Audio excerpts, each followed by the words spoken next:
Salut à tous! Comme vous aviez beaucoup aimé ma vidéo Speed Paint sur la Joconde, j'ai décidé de vous en proposer une autre avec le petit personnage Pan-Pan de Disney qui est un personnage que j'aime énormément.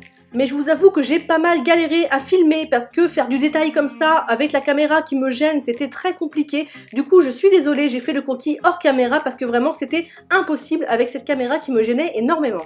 Donc pourquoi j'ai choisi Pan-Pan et pas un autre personnage? C'est parce que c'est un personnage que j'aime beaucoup depuis ma plus tendre enfance. J'ai toujours aimé les petits lapins et particulièrement celui-ci qui est un petit peu espiègle. Et d'ailleurs quand j'étais beaucoup plus jeune, puisque j'avais 19 ans, je me suis acheté un sac à dos en forme de Pan-Pan. Oui, un sac à dos en forme de Pan-Pan que je portais tous les jours comme un sac à main. Oui, je répète que j'avais bien 19 ans, 20 ans, 21 ans. Et oui, je me baladais avec un sac à dos en forme de peluche parce que ça me faisait marrer et que de toute façon à l'époque j'étais un peu fofolle. Je le suis toujours aujourd'hui mais ça se voit un petit peu moins parce que j'ai 37 balais et que du coup je suis un tout petit peu plus sage, mais j'ai quand même ce petit grain de folie puisque je porte toujours un petit nounours sur mon petit sac à dos, donc j'ai toujours ce petit côté là quoi.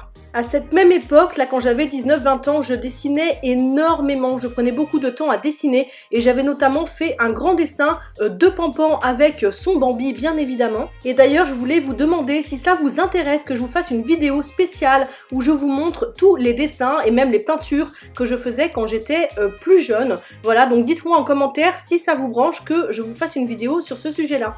J'ai aussi eu un petit lapin, un vrai petit lapin cette fois-ci, un lapin nain quand j'étais plus jeune, qui s'appelait non pas Pan-Pan mais Panache, donc on n'est pas très loin non plus. Mais je vous avoue avoir beaucoup regretté d'avoir ce petit lapin en cage parce qu'à l'époque j'habitais dans un immeuble, en appartement, donc il n'était pas possible de le faire sortir dehors. Et franchement, cette vie en cage pour un petit animal comme ça, c'est vraiment pas une vie pour eux, donc je ne le referai pas et franchement, je vous déconseille de le faire, même si vous trouvez ça trop mignon, c'est vraiment pas une vie pour eux de passer leur vie en prison. Je voulais aussi vous raconter une petite anecdote rigolote avec ce Pan-Pan qui est elle beaucoup plus récente puisqu'elle date de fin septembre lorsque j'ai été en formation à Paris avec la marque Brillbird. Si vous avez vu ma vidéo vlog sur le sujet, vous savez déjà de quoi je parle. Si ce n'est pas le cas, je vous mets le lien évidemment dans le petit et dans la barre de description de cette vidéo. Et en fait l'histoire c'est que j'ai retrouvé ma copine que je m'étais faite en formation qui s'appelle Mélanie et cette copine s'est fait sur ses ongles un Pan-Pan et ce qui est super rigolo c'est qu'on n'était pas du tout au courant ni l'une ni l'autre qu'on avait fait ça sur nos ongles, donc c'est un total hasard et c'est super rigolo qu'on se soit retrouvés à la même formation le même week-end avec le même nail art sur les ongles, voilà.